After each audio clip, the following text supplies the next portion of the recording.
Good evening. I would like to welcome you to this first event of Terra Nova London and express our gratitude to King's College and the KCL Politics Society for accepting to host this debate tonight. My name is Clément Poirot-Quinquet, and I'm chairing Terra Nova London, of which I would like to say a few words. Terra Nova London is one of the local branches of the Terra Nova Foundation, one of the most prominent French think tanks. We aim to develop the Foundation's activities in the United Kingdom and in Europe as a platform for political thought aimed at producing and sharing progressive political solutions.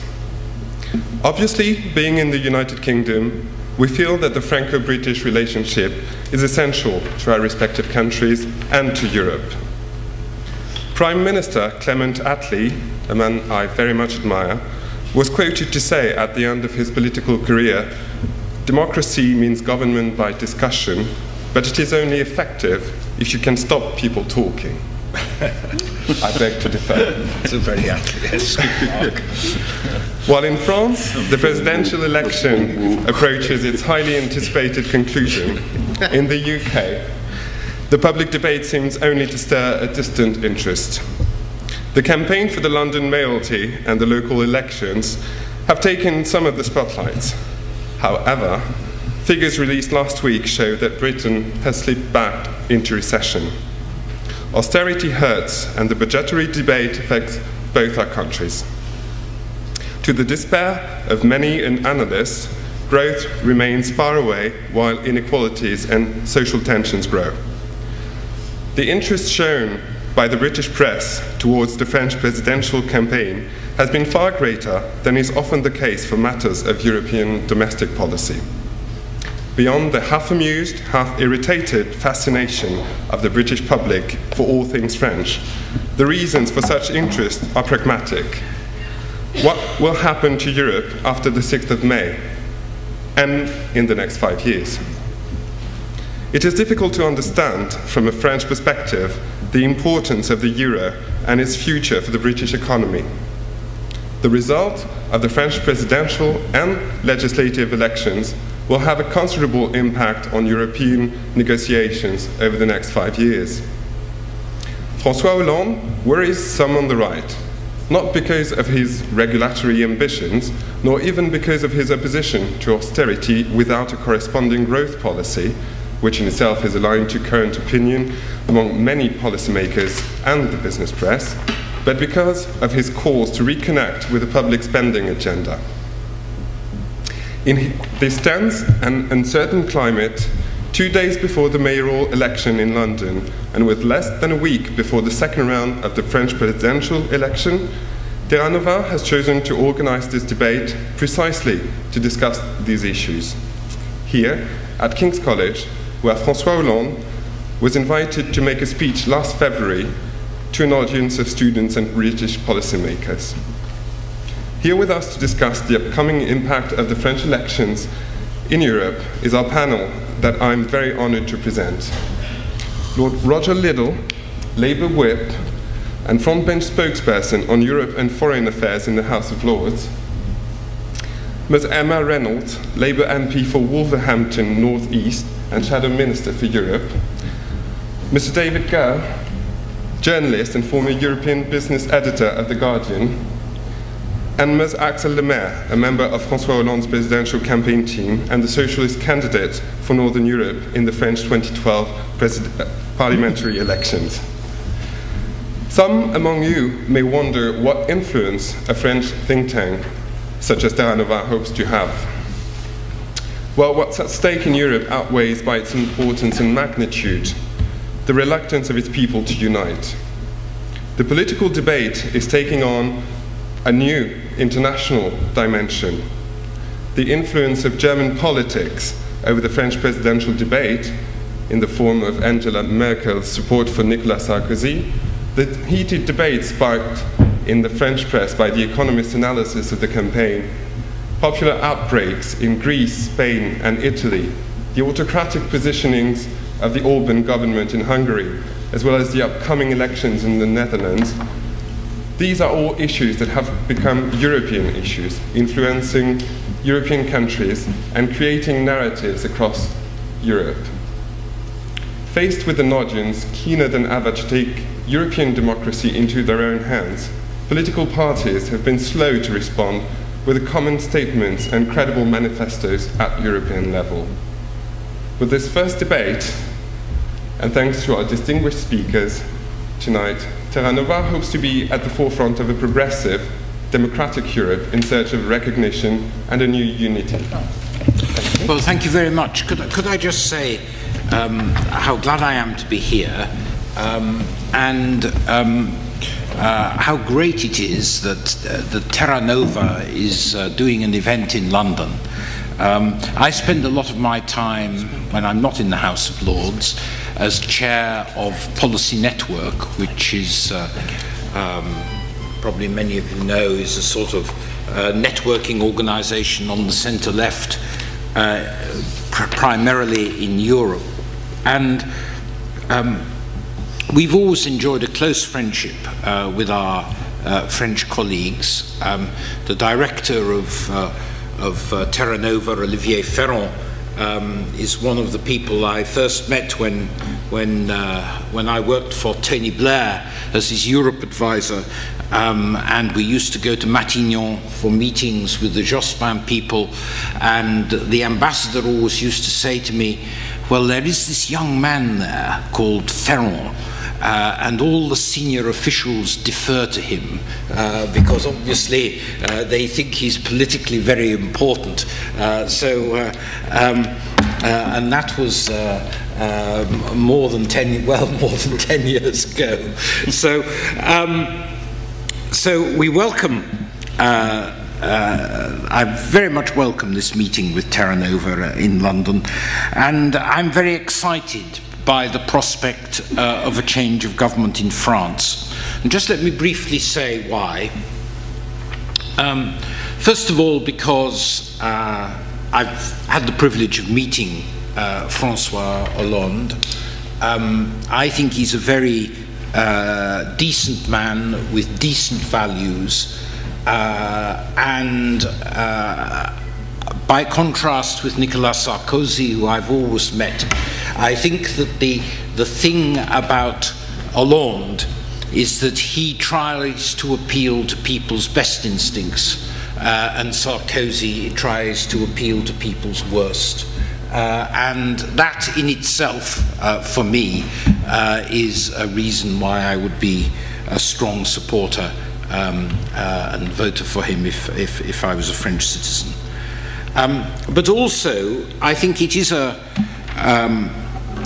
it gives hope to those of us who believe in Europe.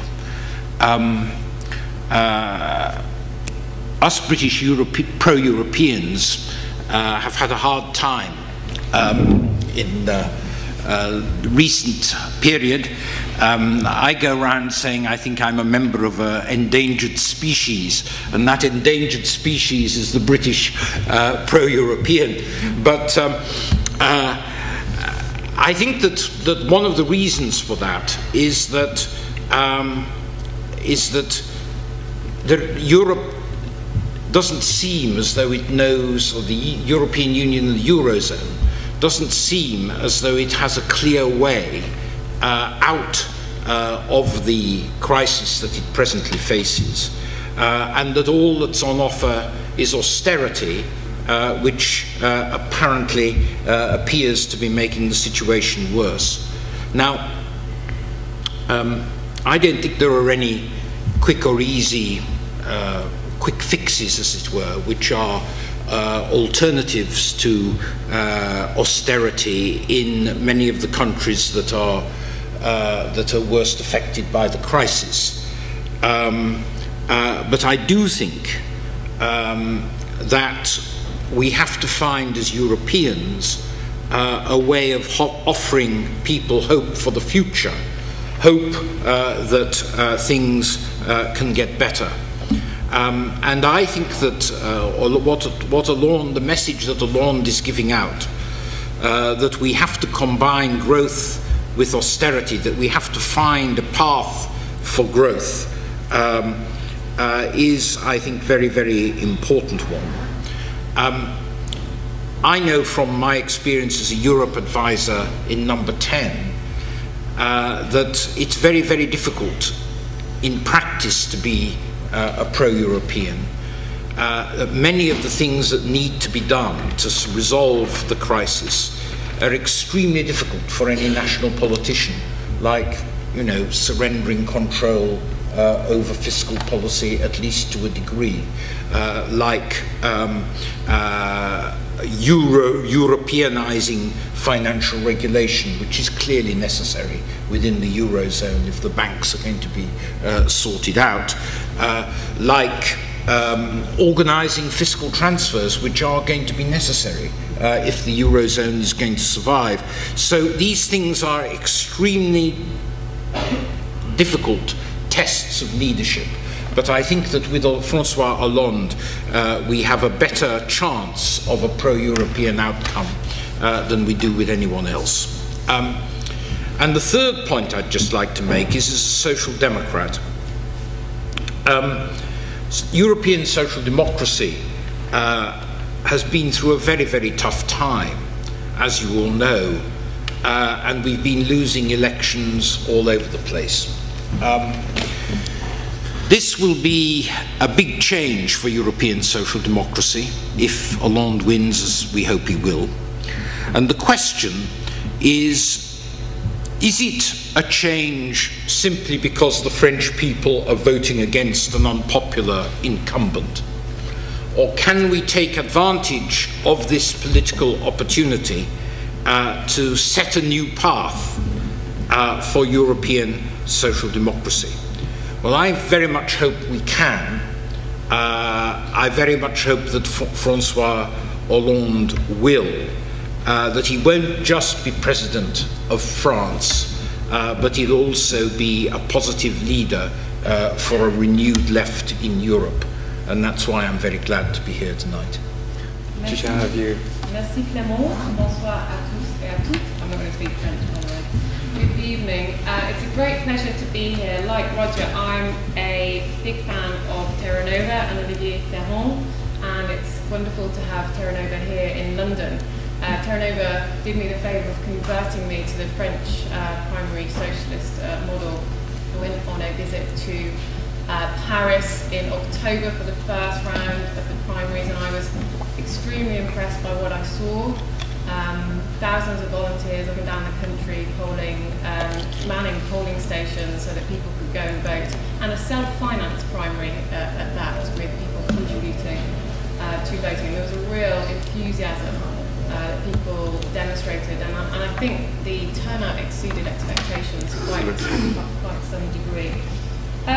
Let me try not to be too repetitive. A lot of what Roger said I agree with. Let me set out why I think that a victory on Sunday for François Hollande, which I'm very hopeful of, will be significant not only in France but the wider European Union. The first is that for too long now, Chancellor Merkel has been pretty much the sole decision maker in the European Union. People talk about Merkozy, but actually it seems that Merkel takes the decisions and Sarkozy does the press conferences.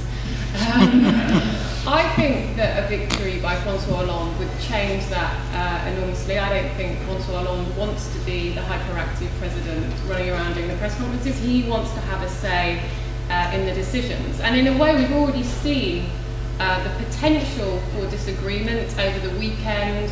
Chancellor Merkel said to the press in Germany that Hollande's focus on trying to recalibrate the fiscal compact treaty was not something that would go down well, because parliaments around Europe were already ratifying the treaty.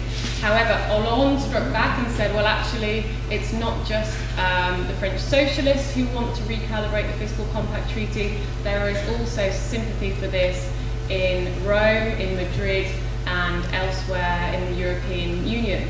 And so not only is François Hollande going to stop, hopefully, this exclusive focus on austerity.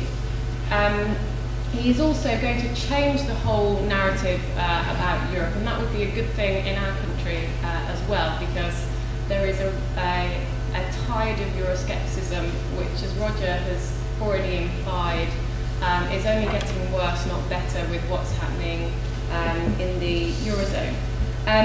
François Hollande has set out a number of ways in which growth could be stimulated, and I think this is another big change that he would bring.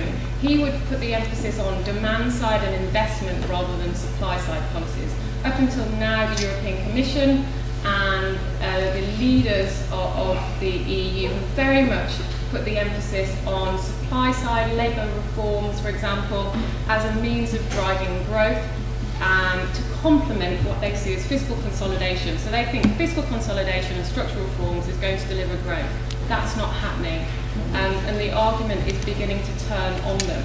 So as Roger said, it would also, I think, stem the decline, and this is the second major impact of a French socialist victory on Sunday, stem the decline of the centre-left in Europe. In 1999, when I first started working in Brussels, 11 out of 15 then member states of the European Union were ruled by centre-left governments. Now, on my latest count, and I include the Romanians in this, there are only 5 of 27 where social democrats or centre-left lead government. So there's only 5 out of 27. Having a big member state like France with a socialist government would give hope not only to the Labour Party but many other parties around the European Union. And we have big elections coming up. We have an election coming up later in the year in Romania. We have big elections coming up next year in Italy and Germany, and other elections too.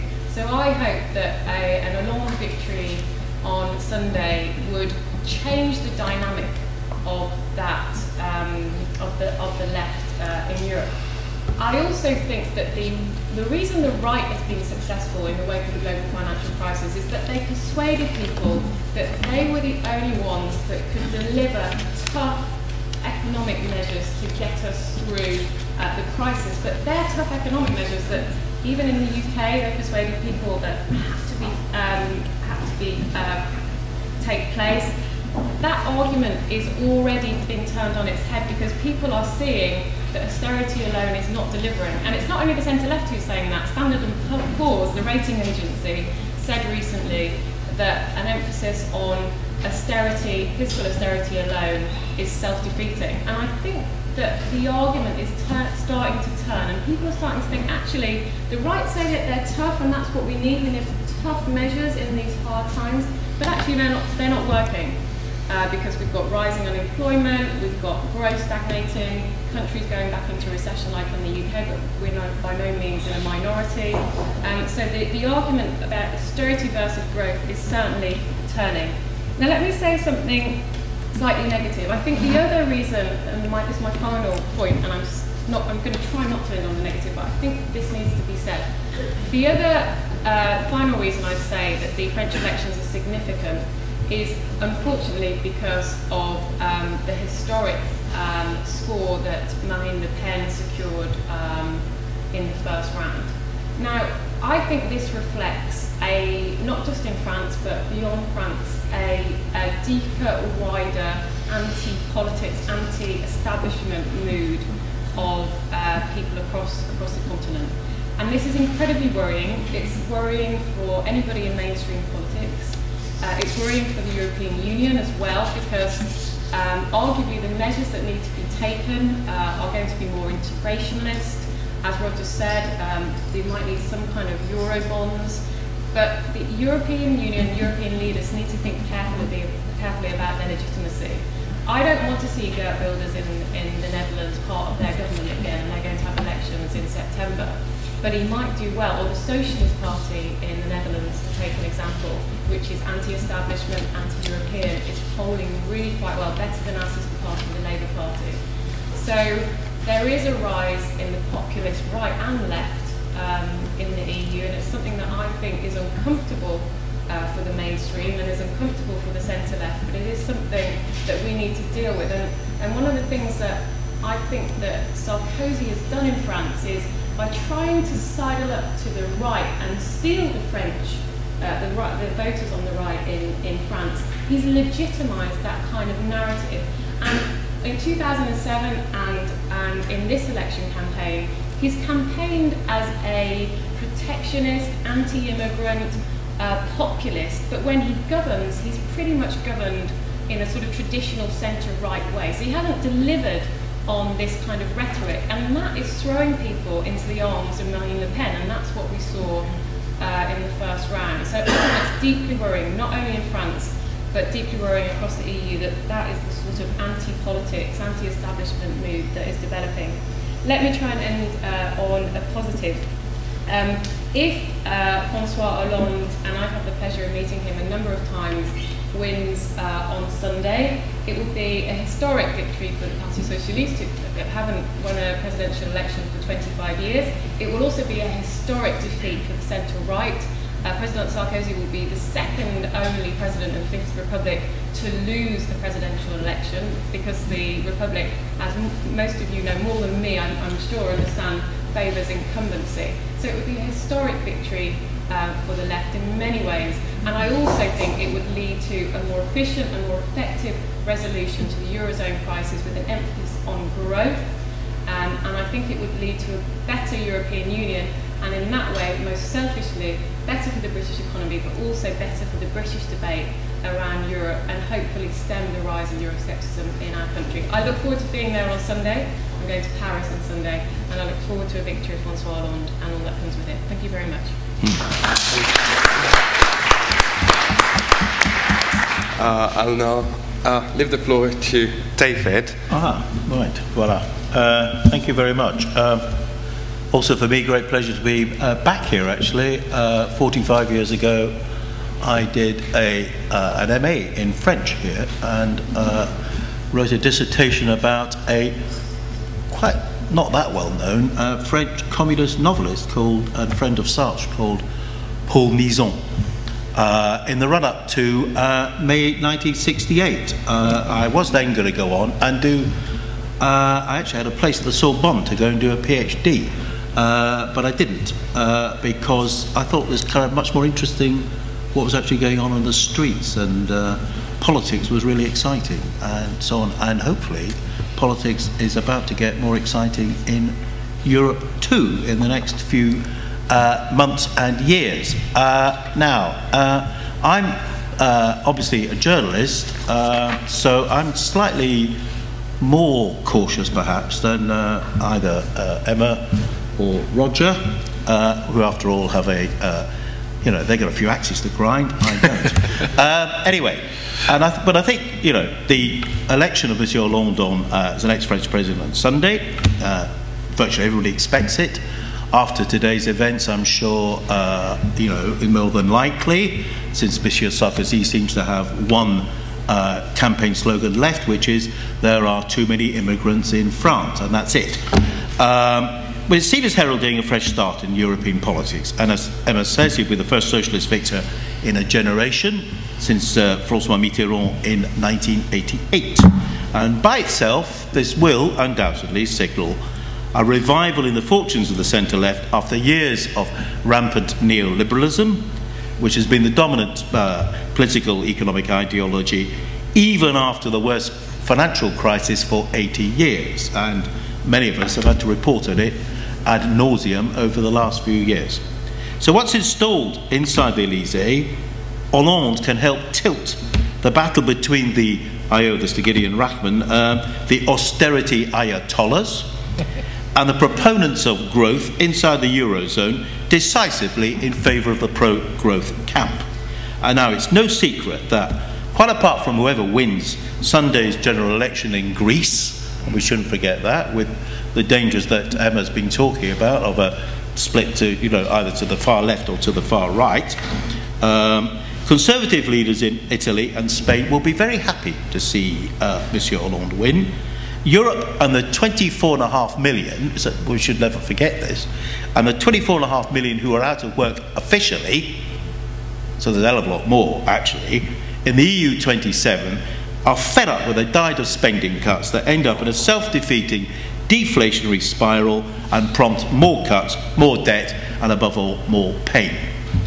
And that includes the many who are out of work in Germany's most populous state, North Rhine-Westphalia, which goes to the polls a week on Sunday, May the 13th.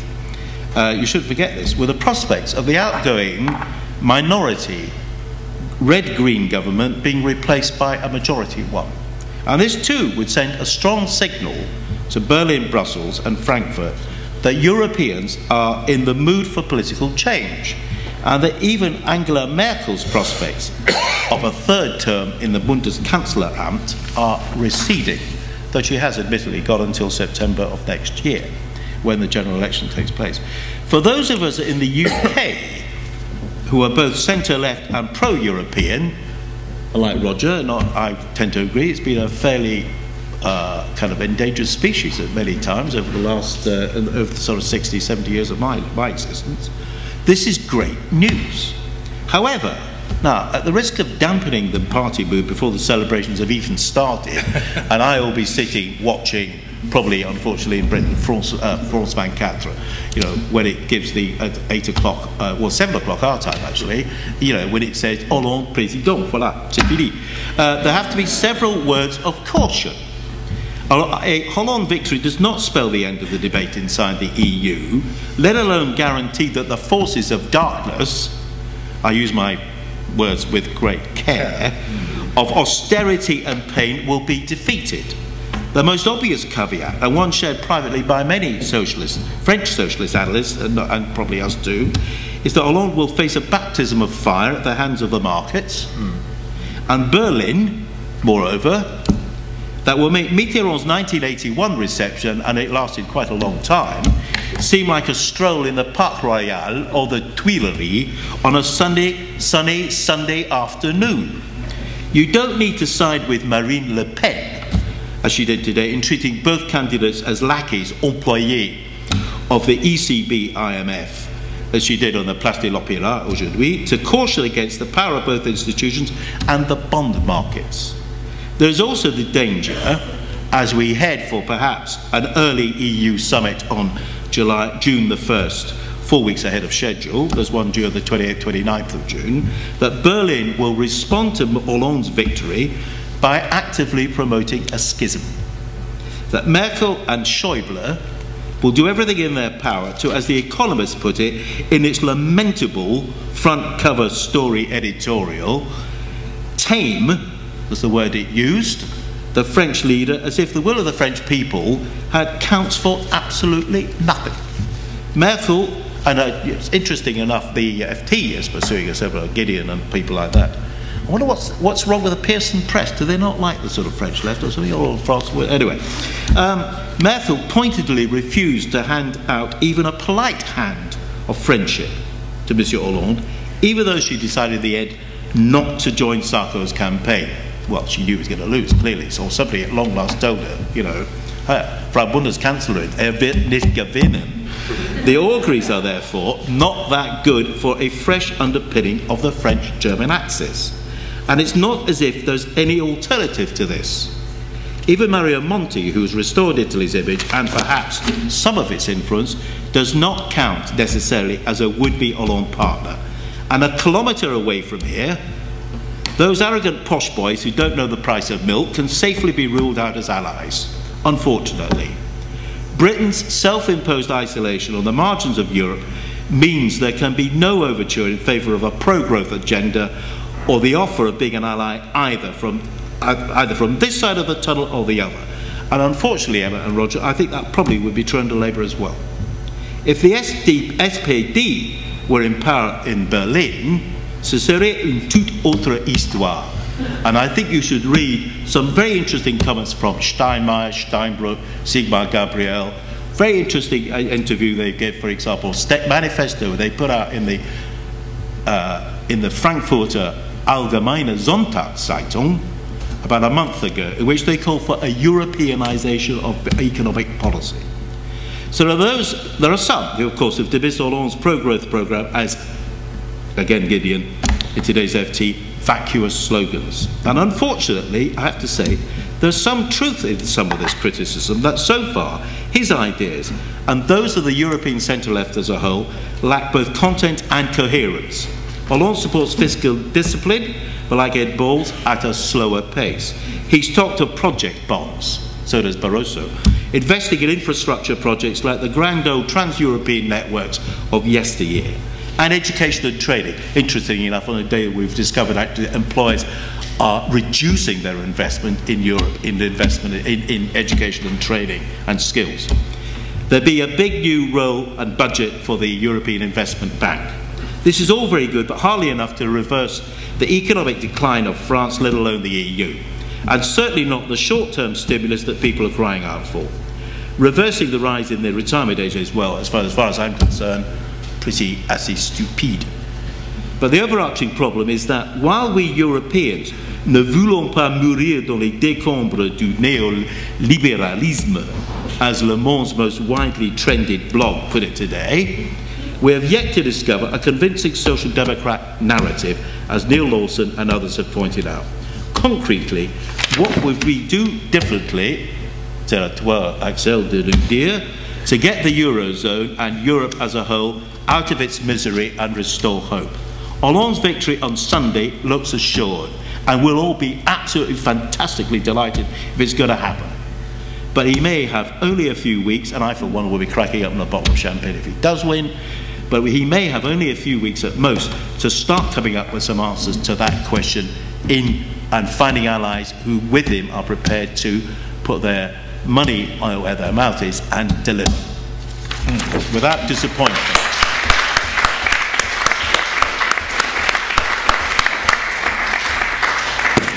Well, thank you, David, for this balancing act. So I'll leave the floor to you, Axel, to wrap up the comments of our panel. Thank you. Thank you for inviting me. The first time I had to deal with Terra Nova was back in 2008. I was asked to report back on what was going on in London during the G20 summit. I don't know if you remember, but at that time the financial crisis had started with Lehman Brothers breaking up, and Sarkozy came to London, and I had read very closely, very carefully what Gordon Brown had put forward in his agenda. I thought it was very convincing, but he had a hard challenge to convince the other leaders. And apparently it worked with Nicolas Sarkozy, because when Mr. Sarkozy came back to Paris, actually I think he did his press conference 1 hour after he left the negotiation room from London, he announced that all the proposals of Mr. Gordon would be implemented in France and in the world. And that's what I wrote in my paper, and I read it again recently, only to realize that absolutely nothing had been done since what had been promised in 2008.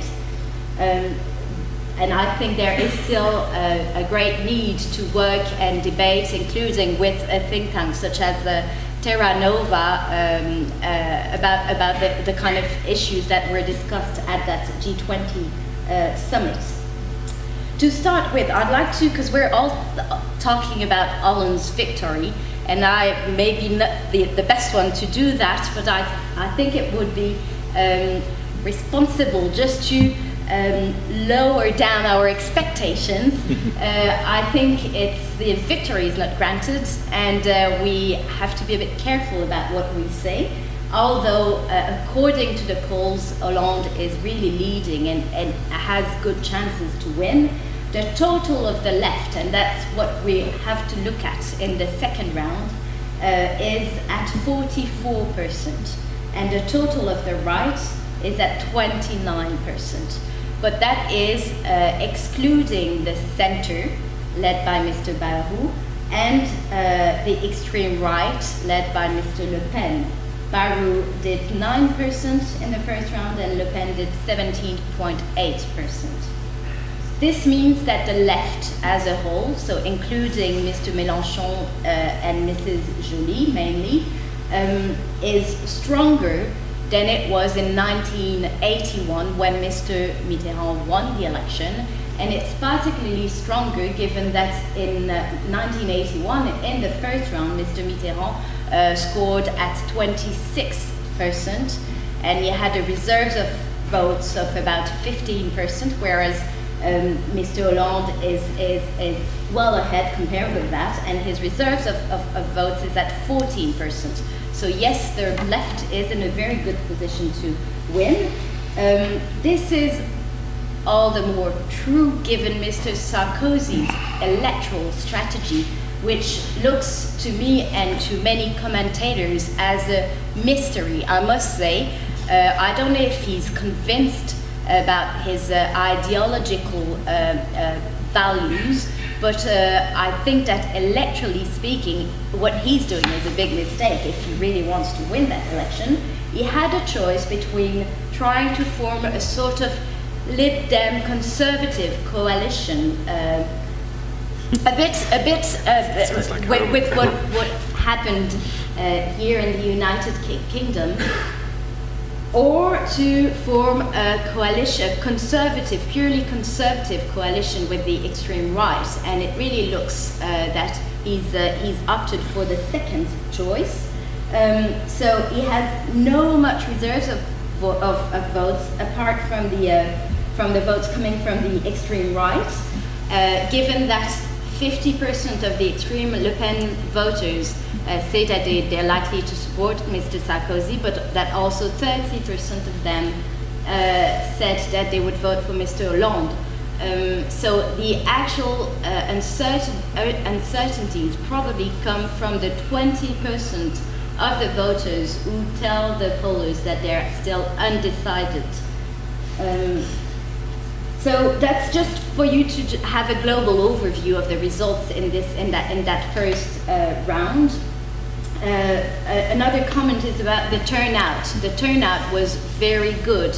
80% of the French population came out to vote, and in itself, I think this is quite a good sign of a healthy democracy. So I may sound very, very optimistic, but in these times when people are extremely skeptical about politics, I think it shows that there still is high expectations concerning what politicians can do to address people's concerns. But then it also comes with that rise of populism and extremism, which is not singular to France. It is a European problem, as Emma explained very well. And so it does come as a real concern, and it's something that François Hollande, if he's elected, but all the other European leaders, whatever their political side, should address frontally. Probably not by talking about immigration all the time, but by talking about the real social concerns of the population. That being said, I think the results of the first round show that we're not only into a sort of anti-Sarkozy vote, that it expresses something that goes well beyond the anti-Sarkozy feeling, and we're at a crossover, a sort of roundabout in France, but also in Europe. And it's very well, in a way, I will quote The Economist, because when the front page says, "the rather dangerous Monsieur Hollande," I think in itself it stresses the importance of the results of that election for France, but also for the rest of Europe. So as mentioned earlier on, the big question at stake is one of economic policy, and it's whether we will keep following a recessionary policy, or if we will try to find common ways in Europe to encourage growth and promote employment. This debate, I think one of the good thing about that French campaign is that it has put that question at the heart of the political issues being discussed throughout Europe, but also in the world. So in itself, this is positive because at least there is a debate about the economic choices available. So we've heard people such as Mr. Draghi, Mr. Monti, economists in America, Mr. Stiglitz, Mr. Paul Krugman. They're all starting to admit that a pure austerity-oriented policy is not enough, because it creates a vicious cycle and it makes recession worse. And I think the situation in the UK is in sort of a laboratory of what it could be in the other countries. And well, it's official, the UK is back into recession this week. So I take it as a sign that their policies are not working. So, but then what does that mean exactly? Well, for Mr. Hollande, who's a true European, when I say true, I mean he's not only there to defend the national interest, he's also there to defend the European interest. And given that defending that would benefit to all the European countries and to Europe as a whole against the rest of the world, that's exactly the opposite of Mr. Sarkozy's approach, who has been confronting all the other European countries so far. So what Mr. Hollande says is that the scope of intervention of the European Central Bank should be widened in order for the bank to intervene directly on the markets through the use of euro bonds.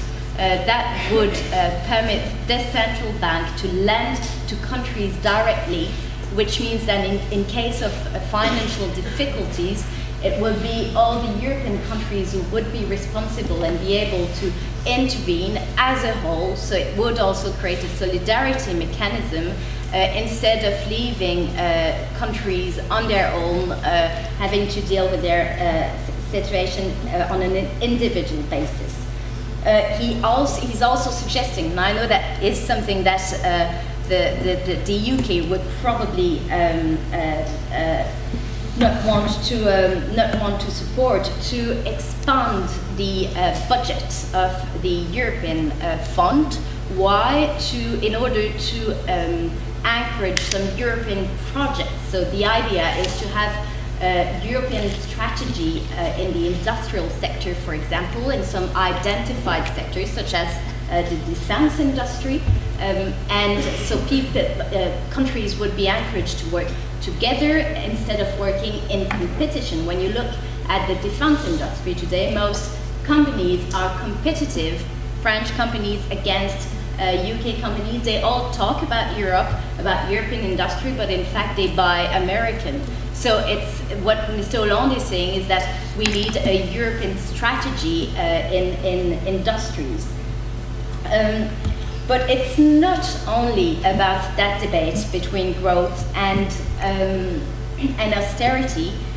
He's also announcing that he would like to see a European directive signed and negotiated by the member states to protect and safeguard public services. So of course France is immediately accused of trying to defend some of its monopolies and a certain conception of public services which is not shared by other European countries. But then when you look at the funding text of the European Union, the term itself, public services of general interest, is included in the text. And this is something that has been completely put away because Europe so far has been there to encourage further competition between states, further freedom of movement, further freedom of movement for people and movement for goods, which is good because it has created a common trading area, but nothing has been done to sort of safeguard what would impact directly on the people in their daily life. And this is probably one of the tools to try to fight against skepticism. And I must say, in my campaign, I'm surprised when I go to Nordic states, for example, or to Ireland, which I consider to be quite pro-European states, to feel that Euroscepticism, something that I wasn't expecting. For example, I went to Finland recently, and they explained that Finland has always been the sort of good pupil in Europe, the one that had a balanced budget, no deficits or controlled deficits. And then looking at the Greek situation and what's going on in Ireland and in Spain, they're trying to think, well, it's all for the other countries, for the southern countries, and we, the good Nordic countries, don't want to get involved anymore. I think that's extremely dangerous for the European integration, and that's something that has to be addressed at the European level with all the European partners together, and not only France and Germany. And it also has to go to go through addressing people's daily concerns. Just to finish on the Merkel-Sarkozy couple, I hear a lot that they get along so well that if Mr. Hollande is elected, he would be a rather dangerous man. I think when you look at the history of the European construction, it's been based on a sort of a dynamic of opposition between France and Germany, be it between Mr. Pompidou and Mr. Brandt, Mr. Mitterrand and Mr. Thatcher, Mr. Kohl and Mr. Chirac. It's always as if, in order to listen to the other European states, they had to confront each other a little in order to find a consensus. And my feeling is that this is what would happen if Mr. Hollande is elected. But then you were right to underline the fact that timing will be crucial.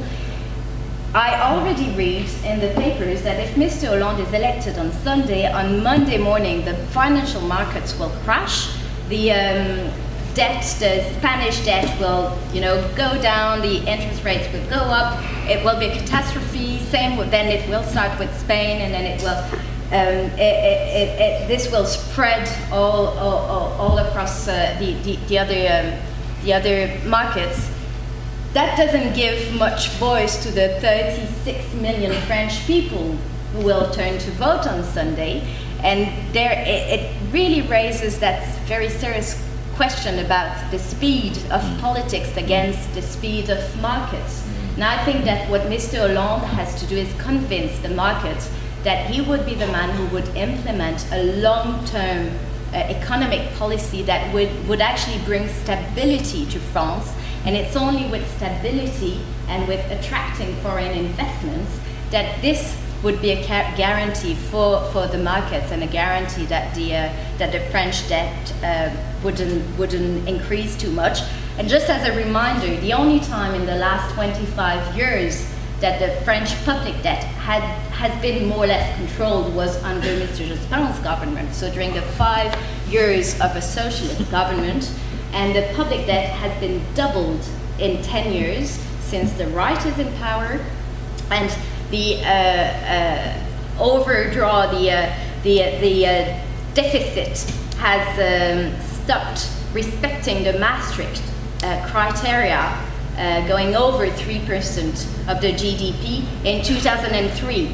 2003, while the right was in power, and that was the beginning of the end when the public debt and deficit stopped being controlled. So we have to fight against this idea that the left, when in power, is not responsible. Thank you.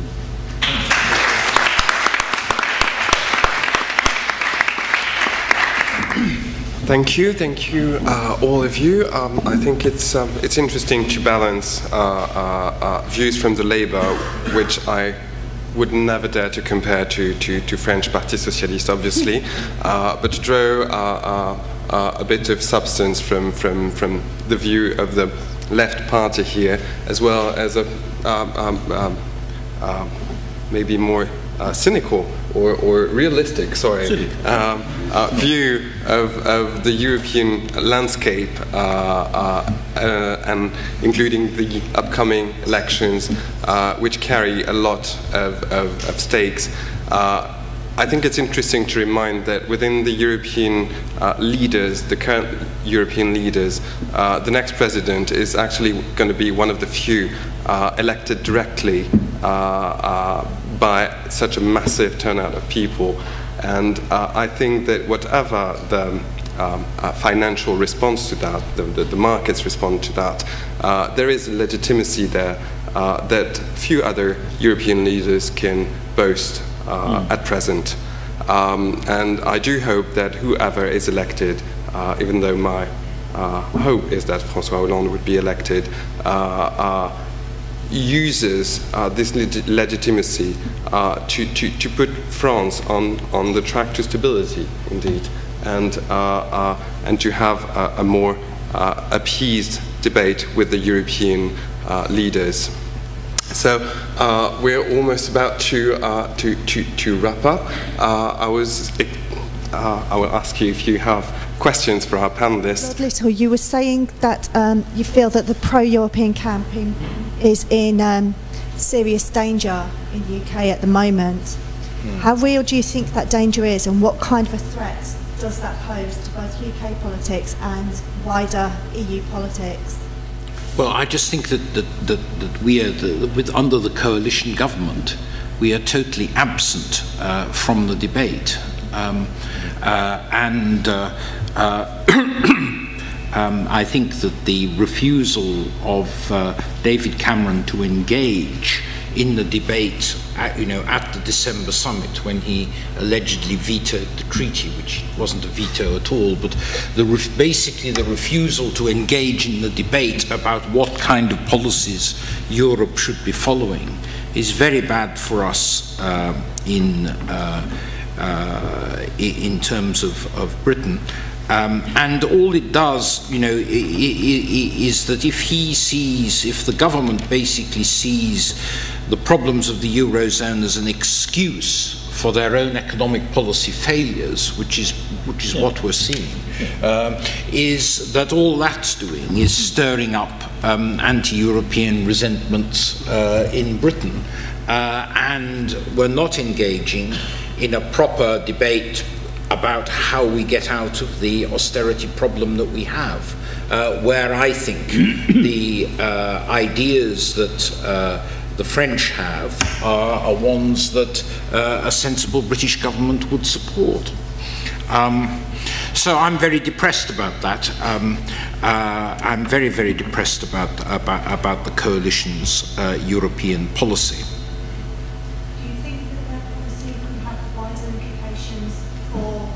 The UK as a whole, but some countries might not be able to separate a Conservative government from the United Kingdom in general?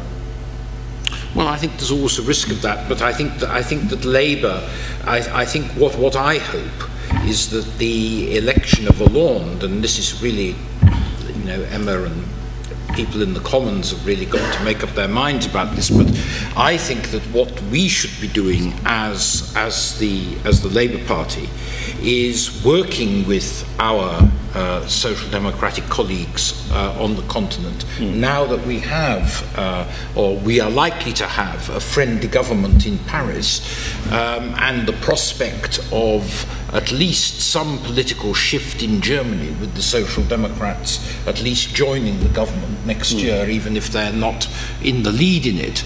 I think that we should be trying to develop a joint policy to get Europe out of austerity. I feel that very strongly. I think Emma wanted also to comment upon that question. Just to say that in December it was quite difficult. We took the difficult decision of criticising David Cameron, who managed to make what was a catastrophe really in diplomacy. I mean, he didn't trust our foreign affairs. That was one of the catastrophes of what happened in December. He didn't tell our chief negotiator in Brussels the government's position until he got off the Eurostar on the way to the summit, which was quite incredible.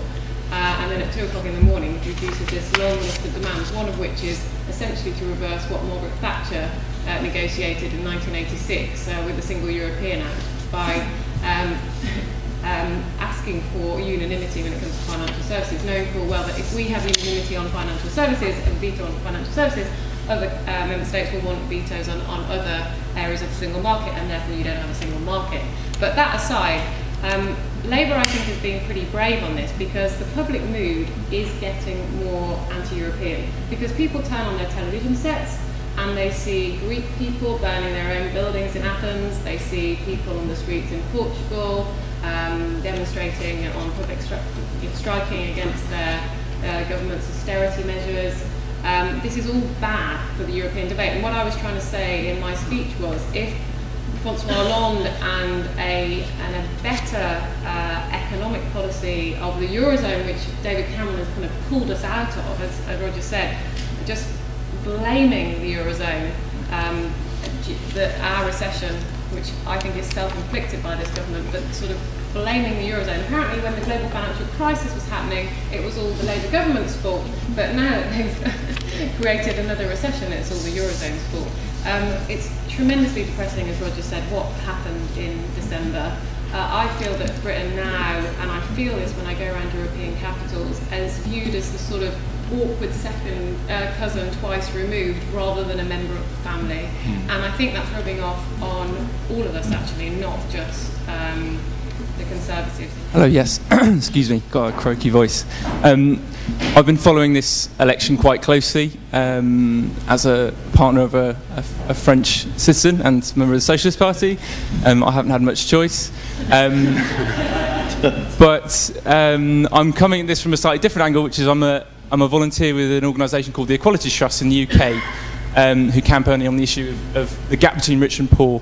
So over the last sort of 20 to 30 years, we've seen virtually continuous economic growth, and about the 80 to 90% of people on the lower end of the income spectrum basically not capturing any of the growth. There's basically been very little real-term growth in their incomes. It's virtually all the benefits of growth have been captured by the top 10, or particularly the top 1, or particularly the top 0.01% of people. So, in a sense, I think and there's been lots of articles about the consequences of that for society, how it's bad for health and trust and crime.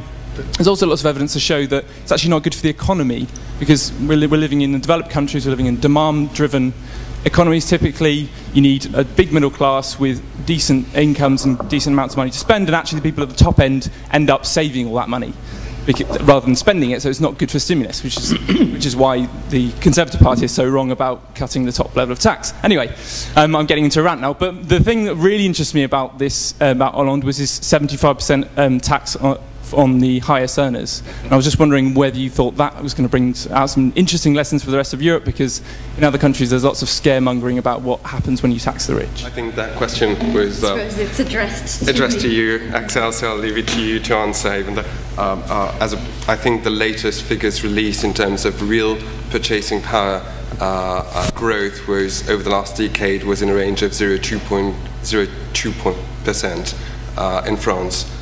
Which pretty much illustrates what you were just saying about the middle class. On average, it was below that for I think the first half of the population. Yes, the 75% rate. This is a question that British journalists like to ask me a lot about.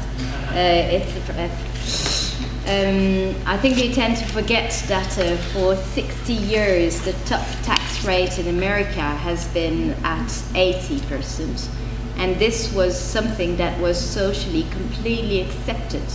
This idea that wealth had to be redistributed in the interest of society as a whole.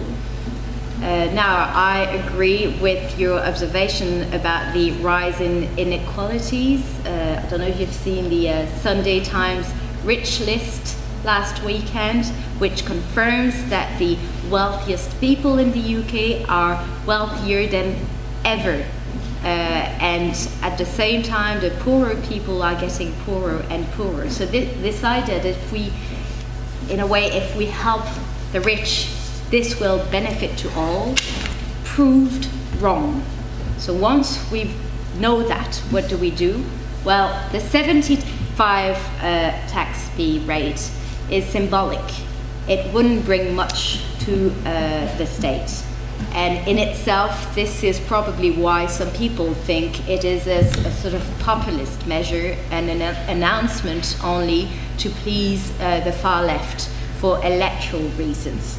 I actually think that symbol is also important in politics. So it's true that it would only concern about 3,000 individuals, and it would only apply to the earnings, and it's on net earnings only. It's not the rest of their wealth over 1 million euros. So it wouldn't apply to the first 1 million, the first range, the first 1 million euros. So it is symbolic in figures, but I think politically it is very important. And the real reform, tax reform, would be actually to introduce more progressive taxation that would apply to individuals. So yes, the richest would contribute more in taxation according to their actual revenues, because at the moment they pay less taxes than the middle classes. So it would be, the tax reform would be based on progressive taxation, real progressiveness, and also progressive taxation for companies. At the moment, small businesses are taxed a lot, and they are the ones creating jobs in France and growth. And big companies such as Total are taxed at 5–6%. So what Hollande would like to do is reverse that and introduce 3 flat tax rates, one for small businesses at 15%, one for medium businesses at 25%, and one for larger businesses at 35%. So this again is based on the idea of progressive taxation. But then taxation is one thing. It's one way to try to redistribute wealth. But again, I do insist on public services. School education is the best, and in any case, only way we've found so far to guarantee access to good education and health for people who can't afford private services. So hence Mr. Hollande's emphasis on adding new teachers in education without creating new posts in the sector, and trying to invest in the health sector. I have a question. It just recently the opposition between Sarkozy and Hollande has sometimes boiled down to austerity vs relance, so putting back Keynesian politics. And I wondered under this slide, what did you think of the Grand Emprunt with Sarkozy, who started at the kind of start of his mandate, not really at the start, but 2009, 2010, with this big loan, so actually conducted this policy that Hollande says he will, and also how, if Hollande conducts the same policy, how he will do it differently so that it actually leads to successful outcome. Okay. I think the Grand Emprunt, or big loan, was actually a good idea. And I think some of the thinkers behind that idea were probably from our side or from both sides, but clearly influenced by some schools of thought which were close to the social democratic family. The problem, as often with Mr. Sarkozy, was in the implementation, because talking to some people who have who were directly concerned, because one researcher, for example, who's a researcher, head of a laboratory in London and in France, he benefited from some coming from that loan. It was actually so minimal that nothing could be done with it. So it could maybe finance a project on the short term, but nothing enough to employ a new member of staff or to guarantee research fundings for the next 3 years, or nothing to make that laboratory an ambitious one with a serious project. So that's just one example, but I've been given another example of a small company in France that got a grant from that big loan to produce handles, door handles. So yes, great. But then I find that subsidizing companies. I think it had to come with a strategy and a global strategy to identify sectors of potential growth and then invest in these sectors. And this clearly hasn't been done. From what I've heard and read, the big loan was used to help identified companies, but individually, without no logic or strategy behind it. So it helped those companies for 6-12 months, and then they were back into troubles. So how would Mr. Hollande do it differently? Well, he clearly wants to invest in research and innovation, and this is public money. And this comes from public money, either directly from public money from the state or from partnerships with local authorities. And he really believes that this the strategy of putting different actors together. When I say actors, I mean the state, the private companies, the laboratories, research centers, and local authorities is a winning one. So it's really and this is something, France talks a lot about innovation, but they don't do anything, and we're well behind compared with other, especially Nordic countries, be it Sweden, Finland, the UK. Although it's a conservative government, they still find the public money to invest in innovation.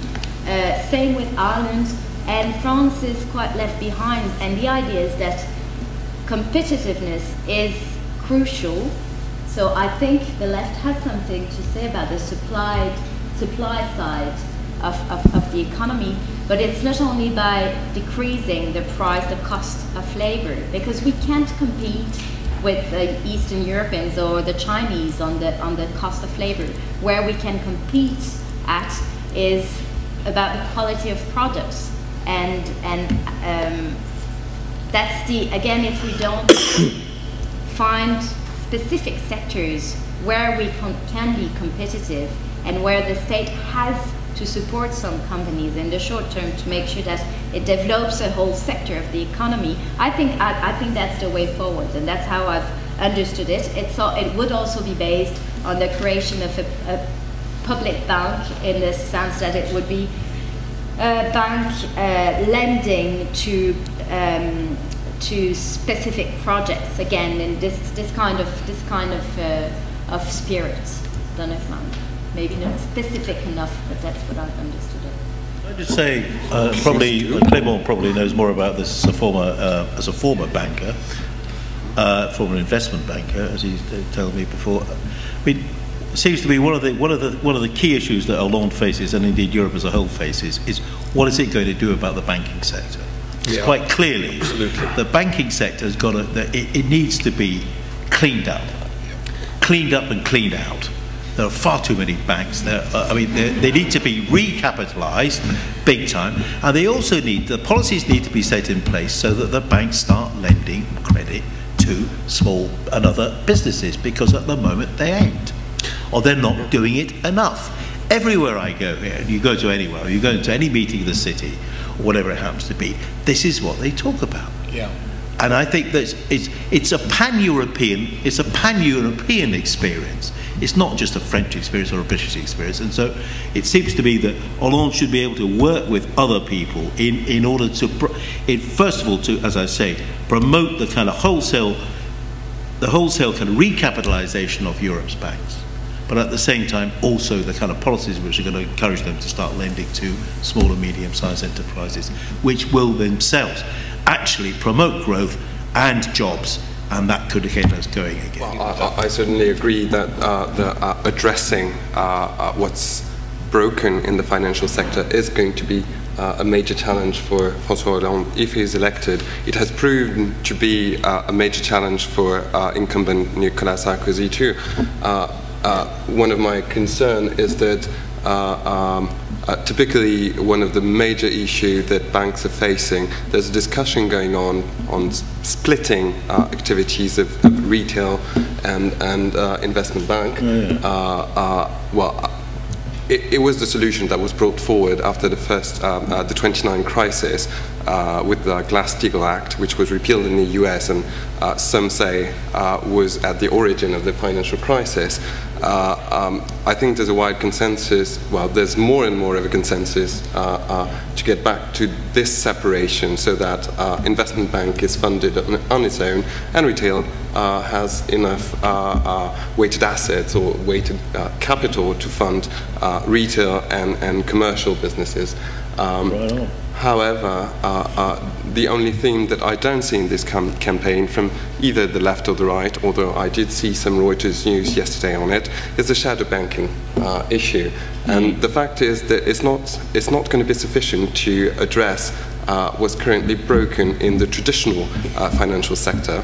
It's also going to be necessary to address the shadow financial sector, which accounts for more than a half of financial flows in the world, and it's a major concern that neither candidate have been able to communicate, even if it's a very sensitive and complex issue. I think this should be on the public arena to be discussed. About to wrap up, if maybe a last question and then... There we go, I think. Just shout. Okay, quickly, I guess as a voice of the centre-right, which hasn't been very well vocalised tonight, I suppose.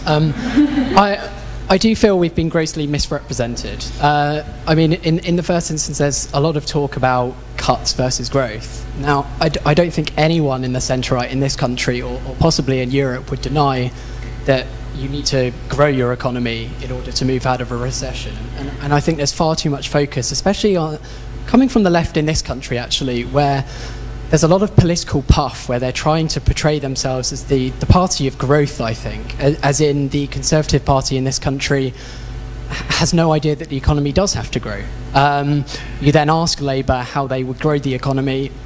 You're met with blank faces. You ask Labour, would you do the same cuts as the Conservative Party? You're met with a response of yes, not quite as quickly. What would you change? Again, you're met with blank faces.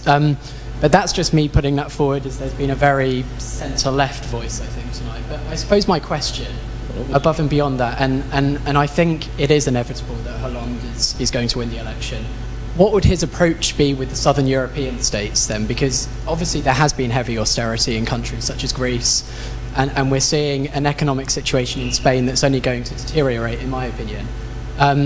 I mean, what would be his voice in the European Union? We've obviously seen the alliance between Merkel and Sarkozy promoting austerity, the southern European countries having to reduce their deficits, balance their books, so to speak. So what would be his message, I suppose, to the rest of Europe?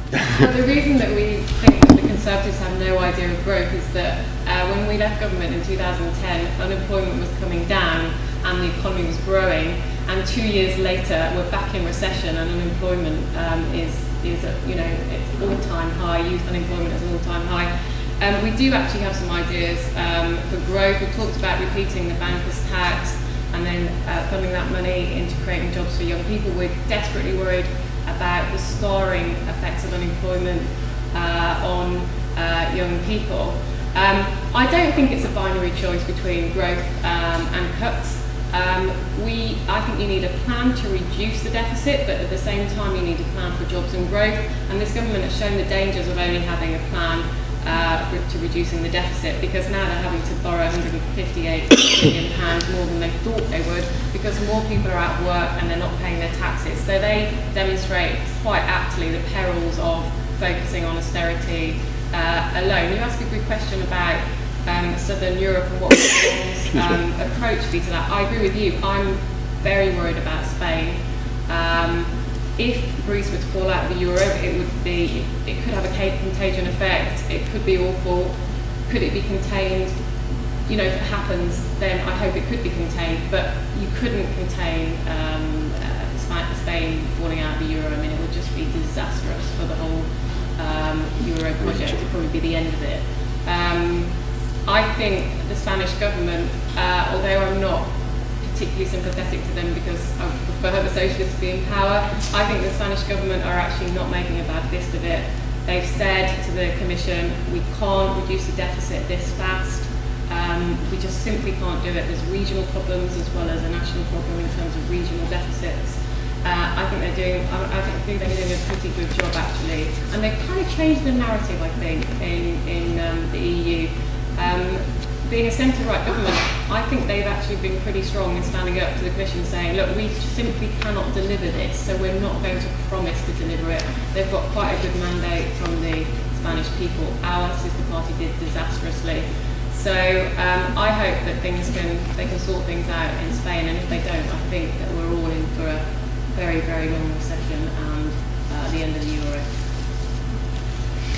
Sorry to end on a negative. A few closing words as we need to. Okay, I think it's quite important to have that debate between cuts and growth. Not to say that the Conservatives do not want growth. What I'm saying is that they're not implementing the right policies to promote growth. What they're doing is cuts.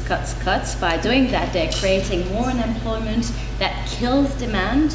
It means that people get on social benefits, so it's actually cost more to the state, and it also means that the tax revenues decrease. So it's the budgetary result in the end is negative, which is why we have to find a different model, because that model is not working. And so how can we do that?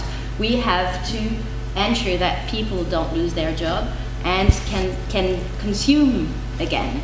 And in order to do that, we have to invest. And yes, it's probably encourage private investments, but that means asking the state to intervene, either to guarantee private investment or to bring public investment. So in the short term, it does mean having to spend more public money, yes, but then that's a short-term calculation, and the long-term result is to slowly bring back the growth process. So that's the reasoning behind it.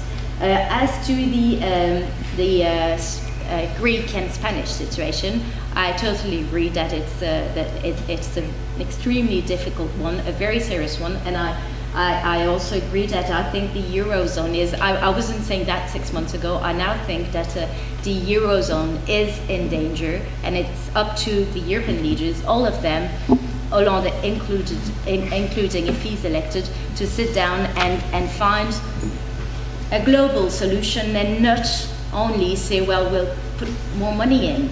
And that's just putting plasters on open wounds. And I think the solution is, sorry to say it again, but to give a larger role to the European Central Bank. And if the bank can use Eurobonds to intervene on the market, this is such a guarantee to get lower interest rates for a country such as Greece, that if they don't have to borrow money at undecent rates, then at least it gives them a chance to get out of recession. So for the moment, the situation is unbearable for the Greek people, and I think if we don't, if the leaders don't make a different choice, which is change the structure of the European institutions as they work today, I see no end to the crisis. Just one last thought on that. If François Hollande wins on Sunday, and his first call is to the Chancellery in Berlin, and he says to Angela Merkel, Hi Angela, do you know, I've just been thinking about what we should do to save Europe.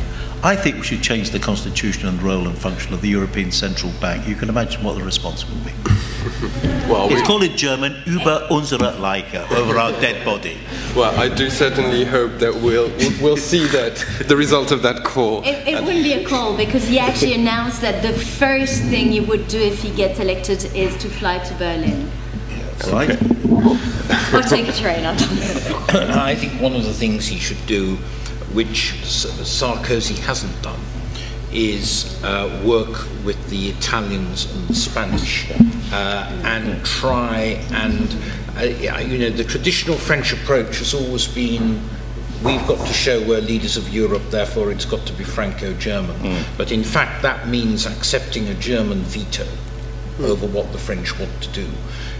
French have got to be more active in building alliances with other parts of Europe, and you know, I think there's a mood for change in Germany, so I'm not as pessimistic as David.